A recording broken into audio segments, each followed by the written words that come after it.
So in the middle of the class, you can post the attendance in the chat box. Okay. So now I'm starting the class. So I'll present the screen.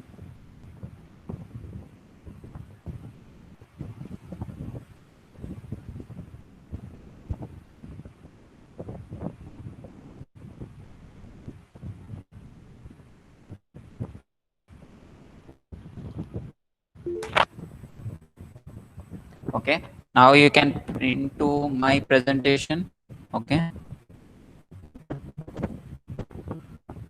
So as it is visible to you, my screen is visible to you. Please respond. Yes, sir. Yes, sir. My screen is visible to you. Yes, sir. Okay. Okay. Okay. In the last class, we have seen that characteristics of a DC shunt generator and DC series generator. In this class, we'll see about a DC compound generator characteristics.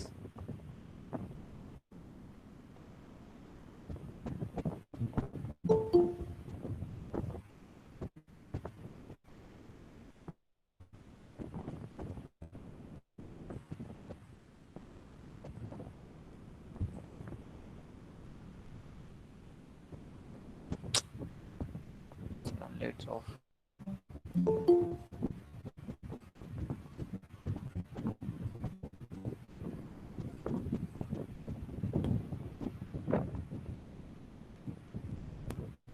Wait for 2 minutes. It's suddenly off.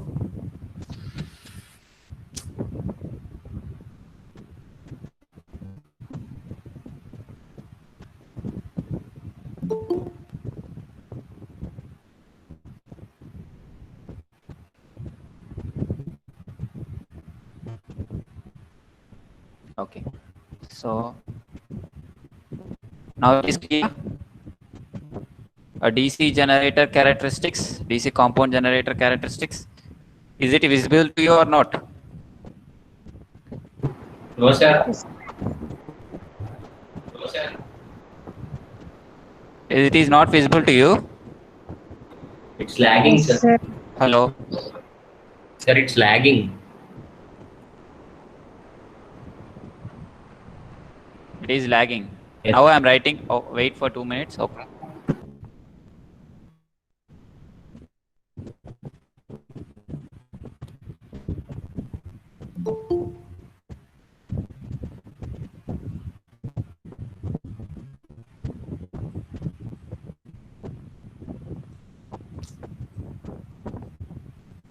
Sunday off.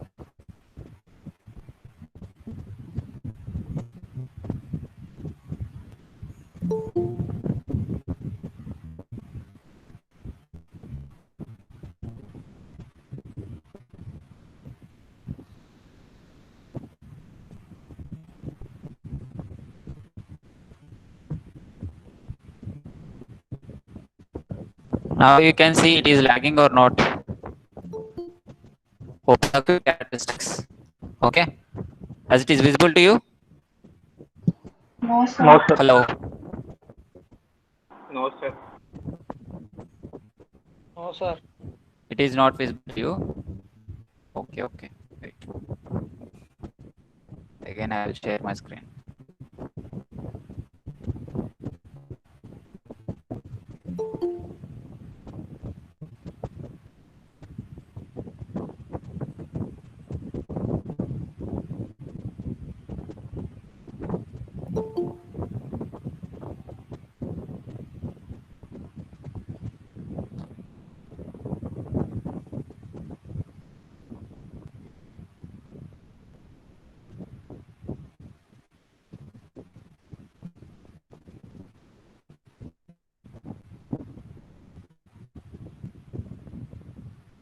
Okay. Now you can see my screen. Is it visible to you or not? Yes, sir. Yes, sir. Hello. Yes, sir. Okay. Visible, sir. So in the compound generator characteristics, we'll see the compound generator characteristics. Open circuit characteristics are similar for every generator. I already told that open circuit characteristics are drawn between EG0 and IF. EG0 is a no load generated EMF. No load generated EMF. Okay. So compound generator characteristics are also same as that of a shunt generator characteristics under no load condition, which is same as the series generator open circuit characteristics. All the open circuit characteristics for every generator are similar. I already told the point. Okay. So that means initially compound generator is a combination of series field and shunt field. It is a combination of series field and shunt field.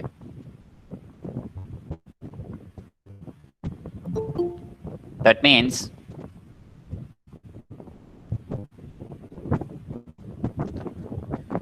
it is having a series field flux and at the same time it is having a shunt field flux. Okay. So under no load condition, suppose you will take a long shunt compound generator. You will take a long shunt compound generator. Okay. So in long shunt compound generator, the diagram is looking like this. So I'm drawing here.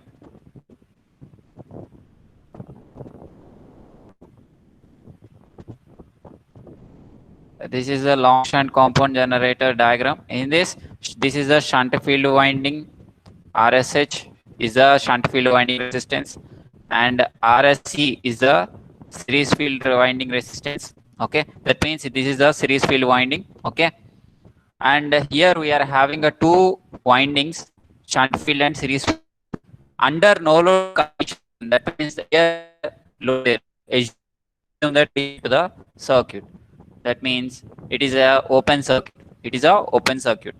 So under open circuit, which current is less? Field current or armature current? According to the load terminology, that means we will see in the last two classes we have seen that whenever the load is increased, that means load is varying, load current will increase. If the load current increases, immediately which current will increase? Armature current will increase. Why? Because this armature current is only able to supply the load current. Okay, that means armature current only responsible to supply the load current. So that means under no load condition, that means there is no IL. Under no load condition, IL is 0. Under no load means open circuit. Load is open circuit here. Load is not connected to the generator. Okay. So if a load is not connected to the generator, what about the load current? Load current is 0. If the load current is 0 means what happens to IA? IA is also less. IA is also less. Okay. So if IA is less means what about the ISH or IA? If you consider a long shunt compound generator, in this case armature current is equals to series field current. Why? Because here armature and series field winding both are connected in series, so that same current is passing into these two, so that IA is equals to ISC. We can write IA equals to ISC. If IA is less means what happens to ISC? Series field current will also less. If IA is less means ISC will also less. So then what happens to ISH? ISH is not depends on the this IA value. ISH is not depends on this IA value. Okay. So which is reducing here, ISC or ISH? ISC is reducing. So here ISH does not have a impact on this. Okay. So that means the series field flux is reducing. If the shunt field series field current is reducing means series field flux is reducing. But here shunt field flux is not reducing. Shunt field flux is remains as a constant. So that means it behaves as a under open circuit. It behaves as a shunt generator. Long shunt compound generator under open circuit. That means no load condition. No load condition behaves as a shunt generator. Okay, have you got the point? So under, I'm writing here, under no load condition, long shunt compound generator behaves as shunt generator. Okay, if you consider long shunt compound generator now, okay, so if you are conducting long shunt compound generator open circuit characteristics, so under no load condition open circuit characteristics are conducted under no load.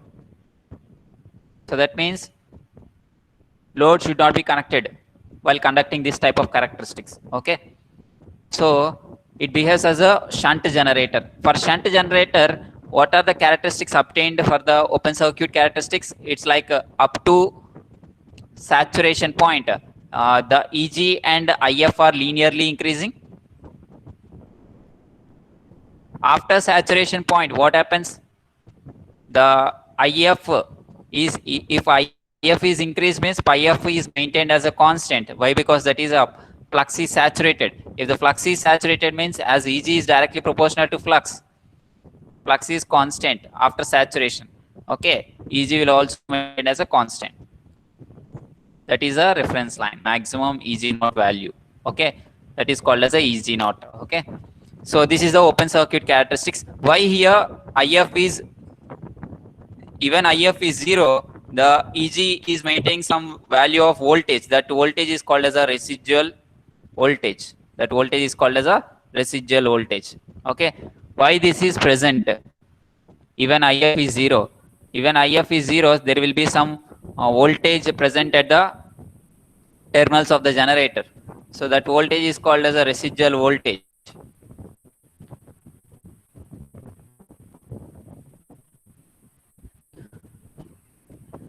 Now tell me how this residual voltage is coming into the picture.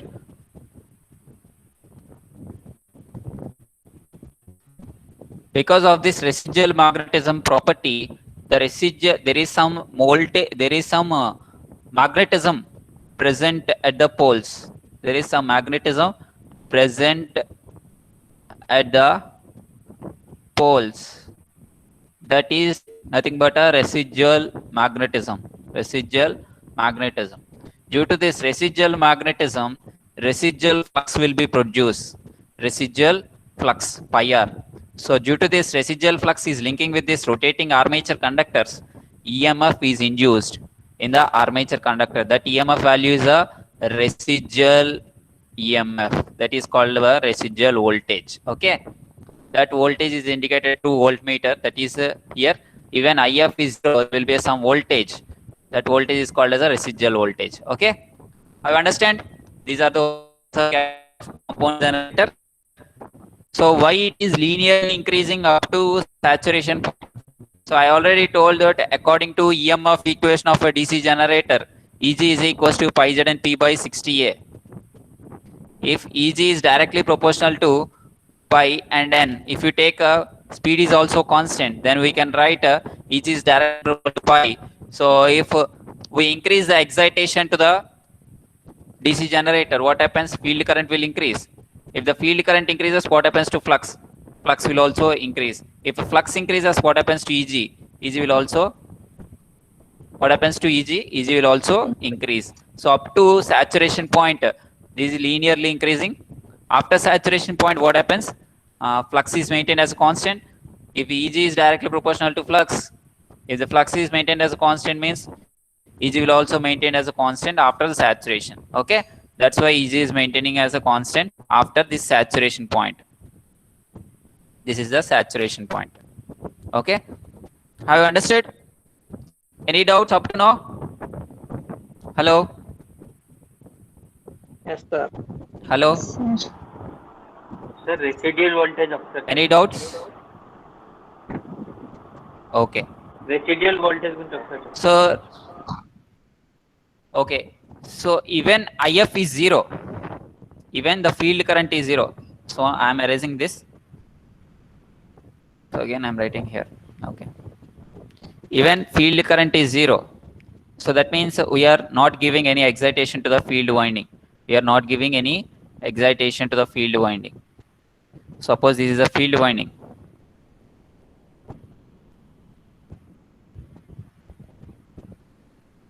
We are giving a DC supply. If you do not close the switch, means there is no supply to this field winding. So there is no current passing to this field winding. That means the field current is 0.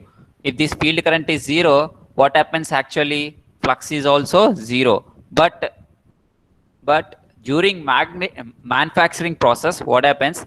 Due to field flashing technique, due to this field flashing technique, there is some amount of energy is retained in the poles of DC generator. Okay, so due to that is called as a residual magnetism. That is called the residual magnetism. Okay, once it is getting excited means it is an inductor. Windings are of inductor. So inductor will store the energy. The property of inductor is it will stores the energy in the form of magnetic field. So that's why during the field manufacturing process, in order to test a machine, the manufacturer have used the field flashing technique to excite the field winding. Due to this field flashing technique, there some amount of energy is stored in poles of a DC generator. That is nothing but the residual magnetism. Okay, due to this residual magnetism, even if you are not giving any supply to the field winding, there is some flux present in the poles of a DC generator.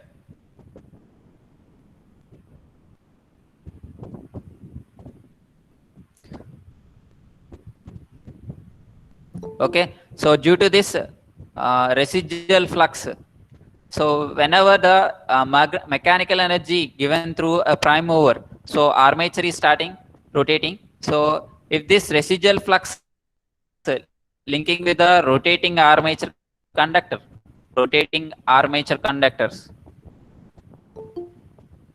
what happens? EMF is induced. That EMF is a residual value. Why? Because we are not giving any supply. We are not giving any supply to the field winding.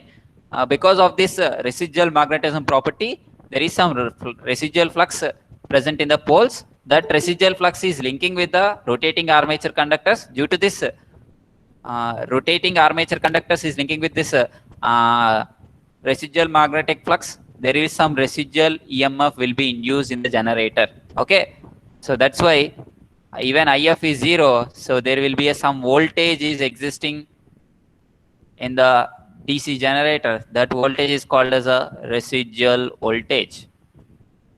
Have you understood? Yes, sir. Hello? Okay. Yes, sir. Okay.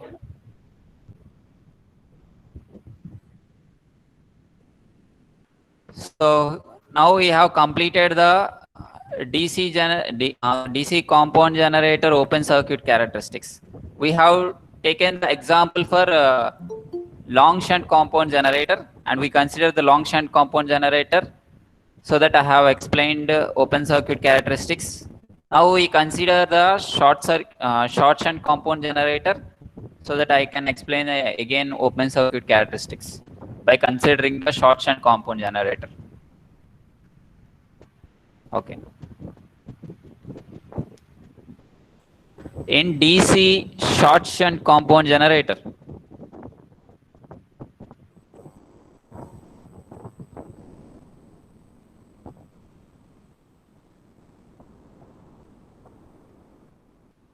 open circuit characteristics. We are talking about open circuit characteristics.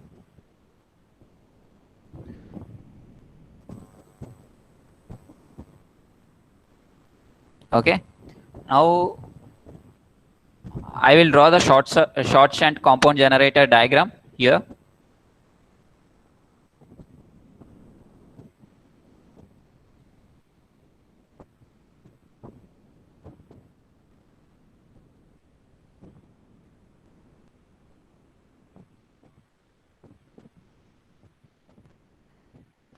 Here in this short shunt compound generator, the shunt field winding is connected in parallel with the armature only.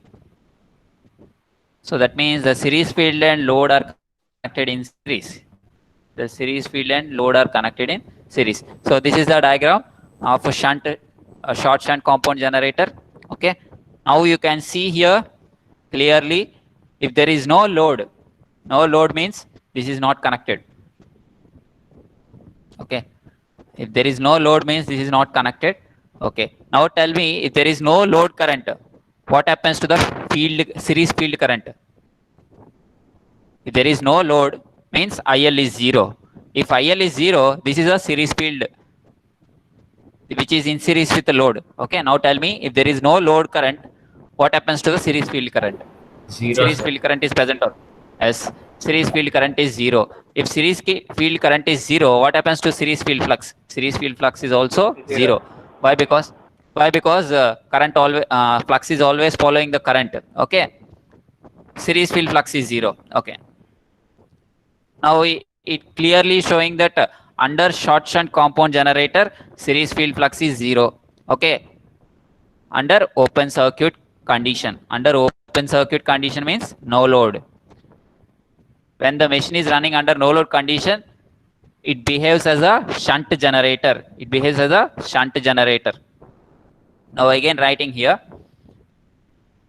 under no load condition, a DC short shunt compound generator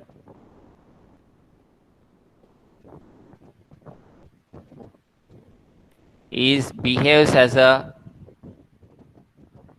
DC shunt generator.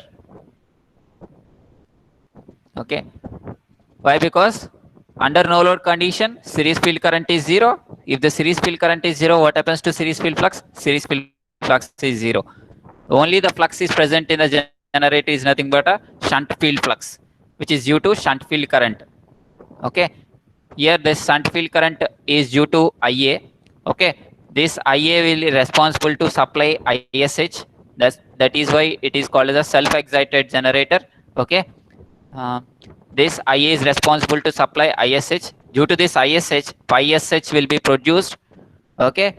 So under no load condition, it will behave as a open circuit. It behaves as a short shunt generator. That means if you draw the characteristics, it will looks like a shunt generator characteristics, shunt generator open circuit characteristics. So if you draw the characteristics, so even IF is 0, there is some voltage present in the circuit. That voltage is called as the residual voltage. After that, I will increase the excitation. So what happens? Field current is increases. Field current increases. What happens to EG value? EG value will also increase up to some point. After this point, what happens?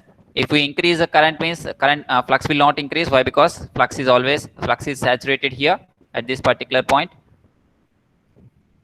If the flux is saturated means EG will also maintain as a constant. So that's why it is the characteristics looks like this. So this is the saturation point. So we have completed the DC compound generator open circuit characteristics. Any doubts up to now? Hello? Hello? Hello? Sir. Any doubts up to now? No, sir. Okay.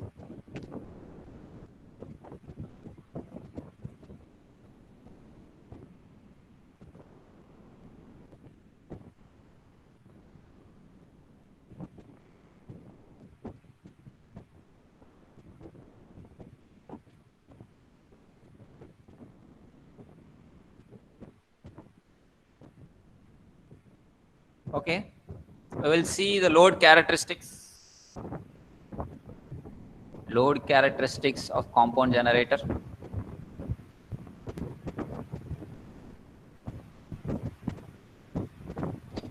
Till we have completed the open circuit characteristics of a compound generator.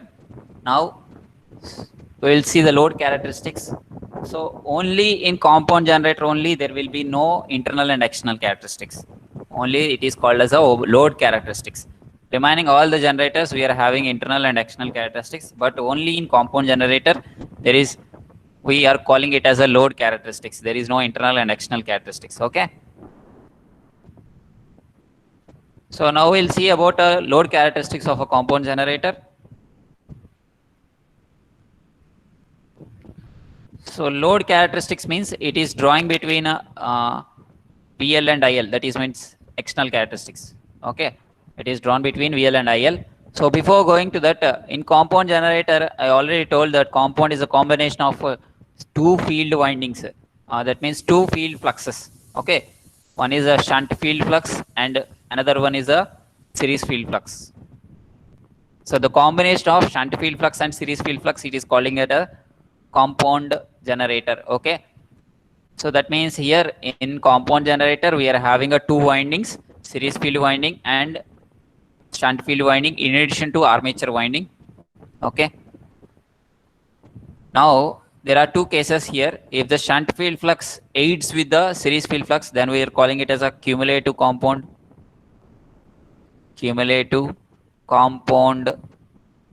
DC generator.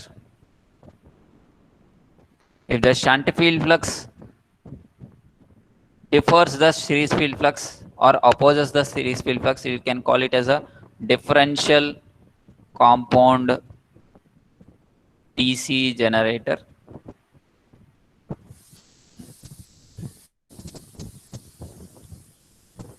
Okay, now we'll see if the shunt field flux is greater than the series field flux. So that means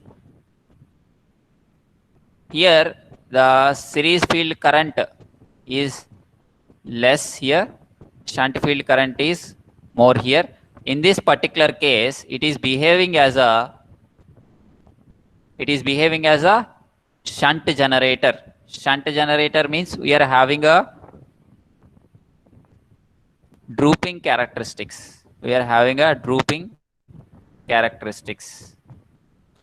That means we are having under-compounded characteristics. It is called as a under-compounded characteristics.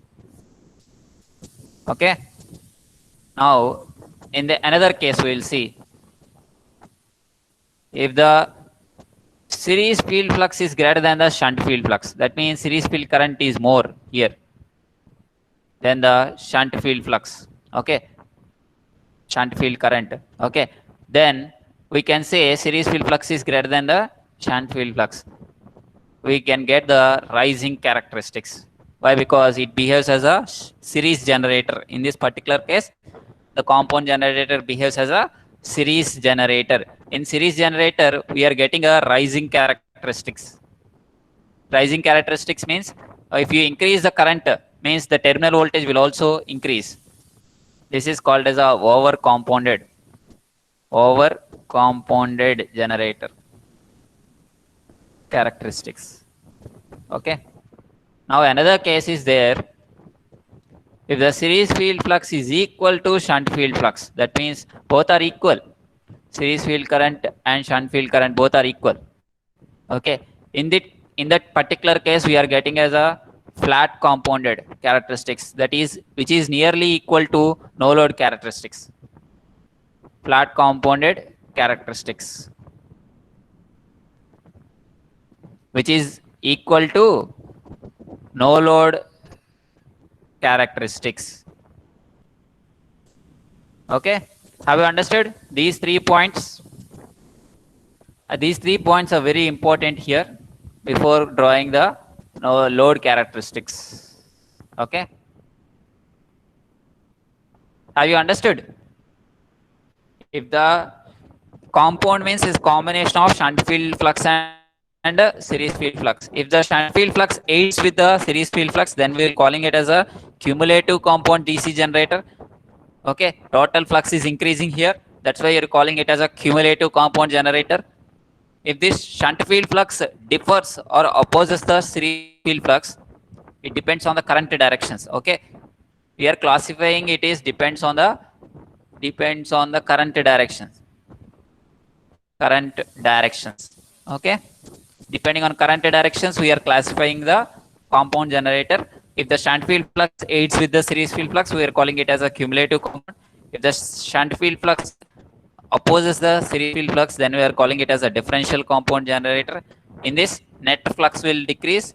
If the flux will decrease, means what happens to EG value? EG value will decrease. If the EG value decreases, means terminal voltage will also decrease. Okay, so that means in differential compound generator, we are getting a under drooping characteristics. That means very, very low value of voltage. If the load is increased means what happens to flux? Flux will decrease. Flux will decrease means terminal voltage will drastically decrease. This type of differential compound generator is used in welding generator applications. Welding generator. In welding generator, a differential compound DC generator is used. Okay. Here we can use cumulative compound generators are used in traction purpose. Traction means railways. Okay. In order to boost the amount of voltage, we are using it gives a sudden boosting voltage. Why? Because here net flux is increasing. Why? Because here two fluxes are additive. Two fluxes are additive means total flux is increased. If the total flux is increased, what happens to EG? EG value will increase. Why? Because EG value will depends on the flux. If EG value increases, what happens to terminal voltage? Terminal voltage will also increase. So this cumulative compound is used for boosting purposes, sudden voltage boosting purposes. So wherever we want a sudden voltage boosting purpose, we will use a cumulative compound DC generators. Okay. So in order to draw a compound generator load characteristics, we must know the three conditions. So these are the three conditions. Okay. So already explained it. Now we will draw the load characteristics of compound generator. Okay. Up to here clear? Any doubts? Hello. Hello. No, sir. Yes, sir. Okay.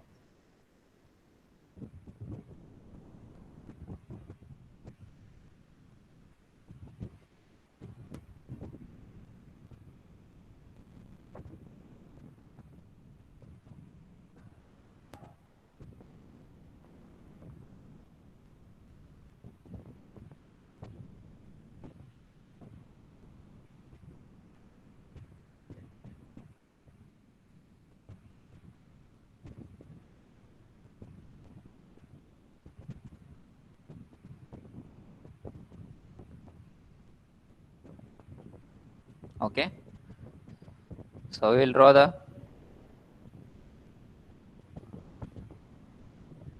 characteristics VL and IL. So VL taken on y-axis and IL taken on x-axis. So there are three cases. Before drawing the load characteristics, we must assume that no load characteristics reference line. That no load characteristics reference line is nothing but a EG naught line. EG naught maximum value. This is EG naught maximum value. Okay. It is taken as a reference here. Now, from this point, if load current increases, so provided three conditions here. So the first condition is if pi sh greater than the, is my screen is visible to you or not? Hello. Yes, sir. Hello. Visible. Okay. Okay. If pi sh is greater than the pi sc, then the generator behaves as a DC shunt generator. In DC shunt generator, if you increase the load current, what happens to EG value? EG value will decrease proportionally. V value, that means VL value will also decrease. So that means after this point, so if I increase the load current, means I'm getting characteristics like this. This is a shunt generator characteristics. Why? Because we are taking a condition as pi sh greater than pi sc. So in this, compound generator behaves as a DC shunt generator, so that we will get a under compound characteristics. Under compound characteristics. Okay. So this decrease in the value is due to IARA and armature reaction drop. I already told in the shunt generator characteristics. Okay. So now we'll see about our second case, which is nothing but pi sc greater than pi sh. So in this particular case, the compound generator is behaves like a DC series generator.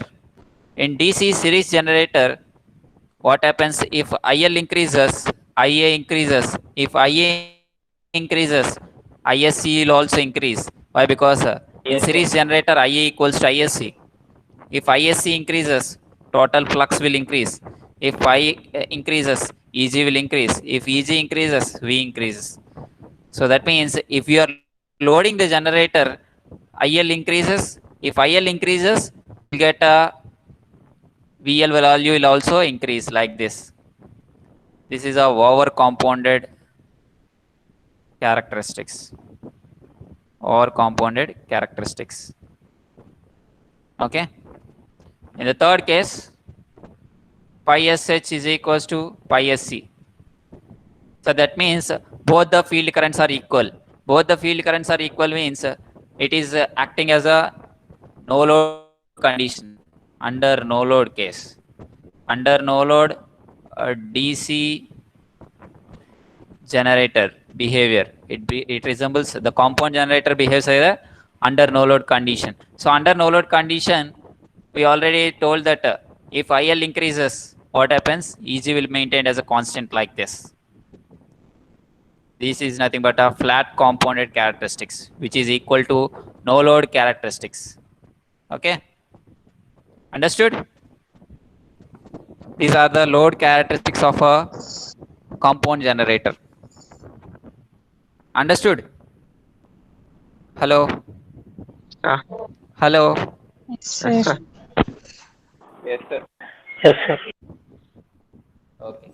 So that we have completed the generator characteristics, and we have seen the types of DC generators, and we have seen the voltage equations, generated voltage equations for each and individual generator, and we have seen the characteristics for each and every generator.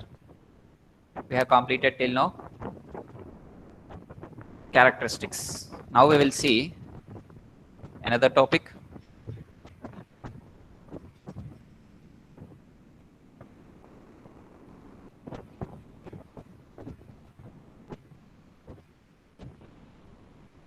Don't worry, we will continue only 15 minutes. After 15 minutes, I will leave.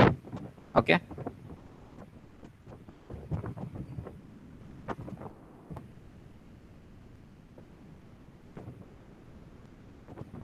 Okay. So the next topic is about losses. Losses in a DC machine. Okay. Okay. So why you are talking about losses? If you are giving an input to a particular machine, so the entire input is not used as an output. So that means if you are giving an input here, this is a DC machine or whatever, okay, DC generator, okay.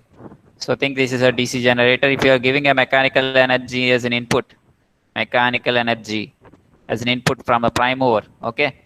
So it is using the DC generator will uses this mechanical input, and it will not give the 100% output. It will not give the 100% output because there will be some internal losses will be there.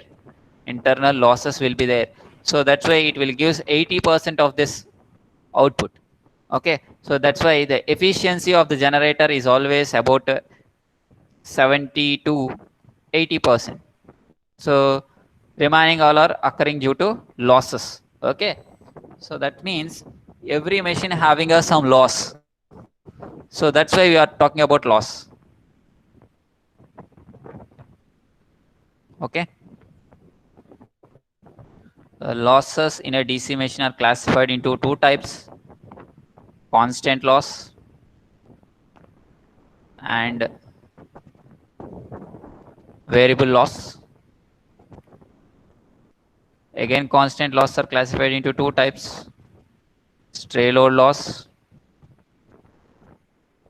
shunt field copper loss. Stray load loss are again classified into two types: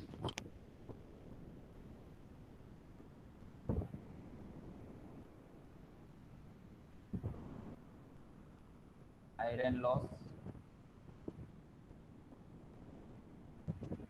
mechanical loss. Sir మళ్ళీ చెప్పరా sir? Wait. జనమరట్లే. Losses are classified into two types: constant loss and variable loss. Okay, so again constant loss are classified into two types: stray load loss and shunt field copper loss. Again stray load loss are classified into two types: iron loss and mechanical loss. Okay,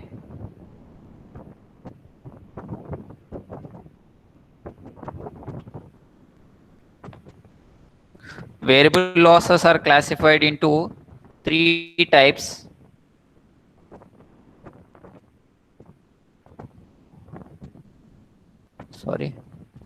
armature copper loss,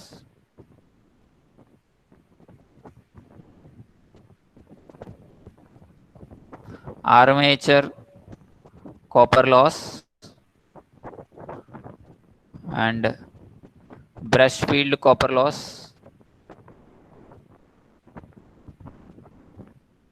and series field copper loss.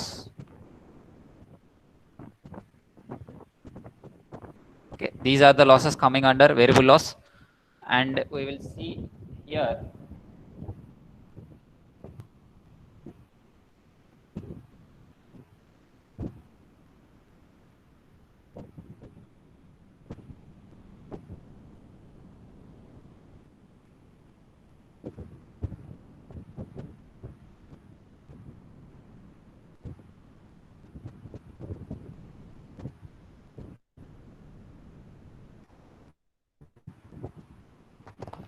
iron losses are classified into two types.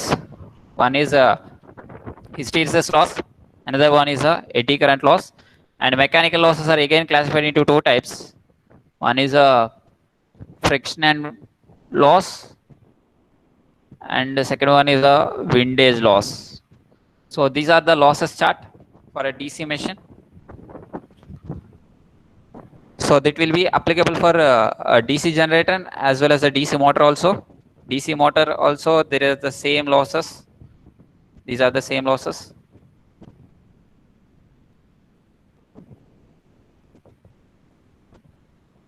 Am I raising here? Okay. Now I will explain each and every loss. Okay. So here in total losses, these are the total losses occurring in a DC machine. So total losses is we can write in the equation form as total losses is equals to constant loss plus variable loss. So constant loss can be represented as WC. WC is a constant loss and WV is a variable loss. So total losses is equals to constant plus variable loss. So what is meant by constant loss? The constant losses are nothing but which does not depends on the load. So that means if you increase the load current or decrease the load current, it will not vary. That's why it is called as a constant loss. Okay, these losses are not dependent on load. These losses are not depends on load. That means these losses are independent of load. Okay, variable losses are the losses which are varied with respect to load. So that means these losses will depends on the load. Depends on load. So if the load is varied, means which losses is varied here? Variable losses will vary. Variable losses, under variable loss, we are having a three types of losses.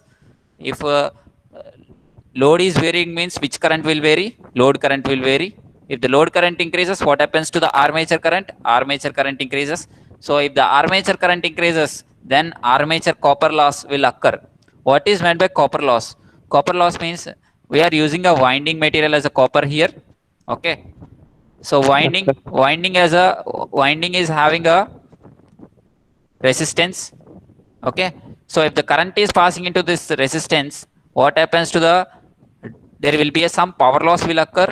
That power loss is in the form of I square R. That power loss will occur in the form of I square R. As we know that power is equals to voltage in multiplication with current. Okay, if you substitute V is equals to IR according to Ohm's law in this particular V equation, so IR multiplied with I will get I square R. So the power can be written in terms of I square R. Okay, so whenever the current is passing through a resistance, there will be some power loss will occur. That power loss will be in the form of I square R. So what is the current passing in the armature? IA. What is the resistance of the IA? What is the resistance of the armature? RA. If you consider, okay, then what is the drop across the, what is the power loss across the armature? IA square RA. So this is the IA square RA, armature copper loss. IA square RA is the armature copper loss. So this loss is comes under variable loss. Why? Because it depends on the load. Brush field copper loss.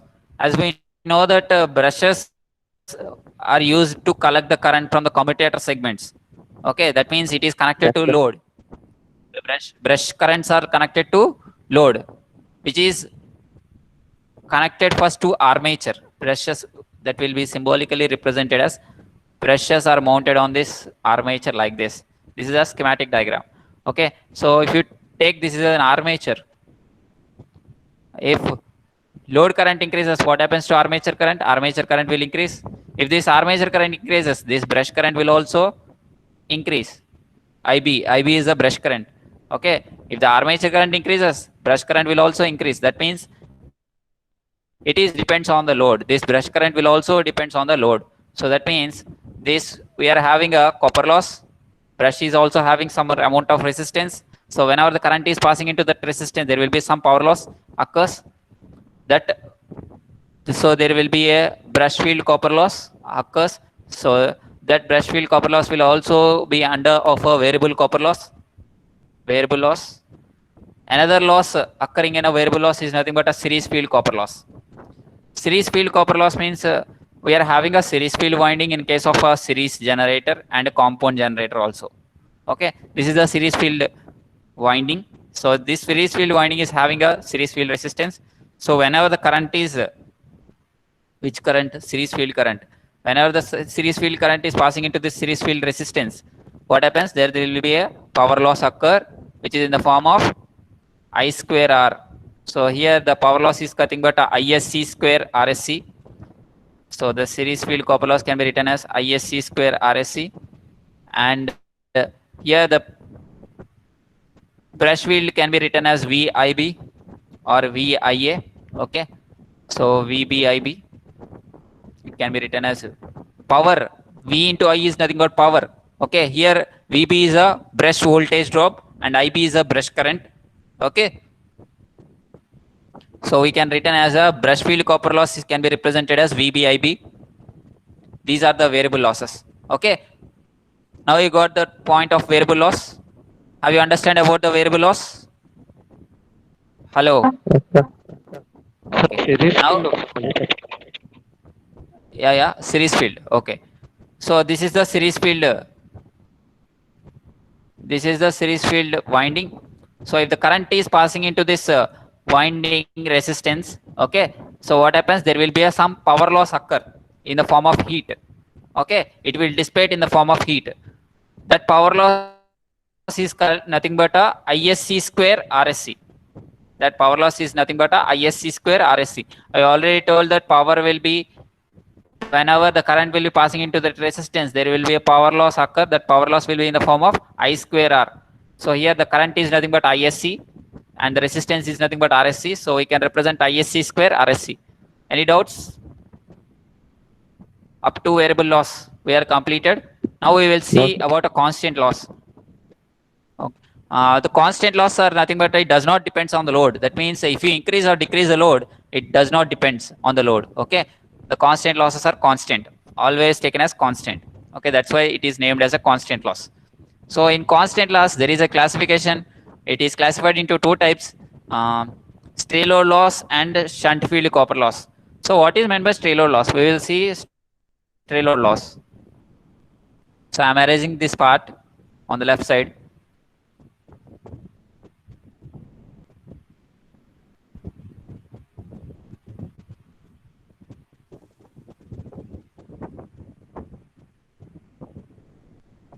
Okay. Stray load loss.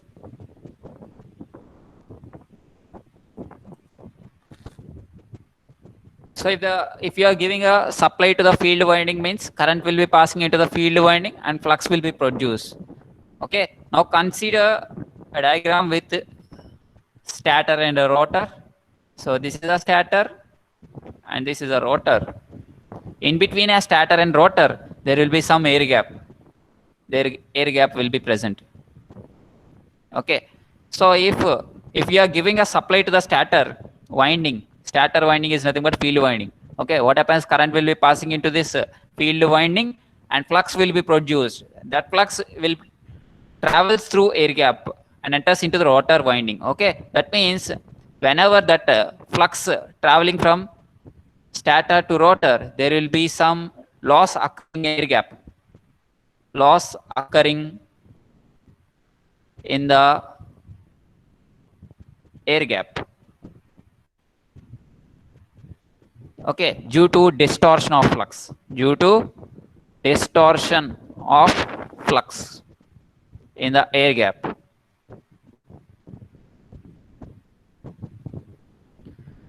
That loss is nothing but a stray load loss. Okay. So whenever the flux is passing from stator to rotor, so in between there is some air gap present. That air gap, due to this air gap, there will be some loss occurring. Okay, due to the distortion of the main field flux. Due to the distortion of the main field flux, there is a loss occurring in the air gap. That loss is nothing but a stray load loss. Okay, have you got the point? This stray load loss again classified into two types, which is nothing but a iron loss and mechanical loss. Iron losses. Now we are talking about iron loss. Why it is called as iron loss means it is mainly due to the iron parts of the material which are used in the DC generator. So I am erasing this.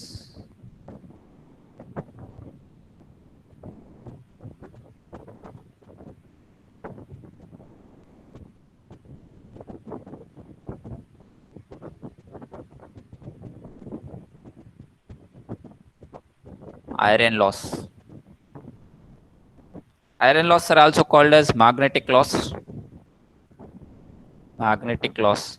Why? Because this is occurs mainly due to magnetic material. Okay. So this loss occurs due to magnetic material of the core is called as a core loss or magnetic loss or iron loss. Three names: core loss or iron loss or magnetic loss. Okay. So these iron loss are classified into two types: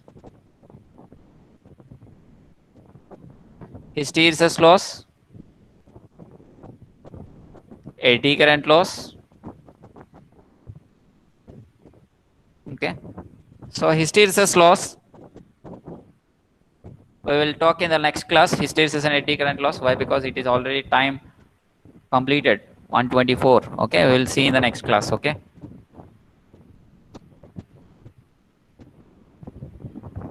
Okay. I have seen the attendances in the chat box. Okay, thank you. Thank you, sir.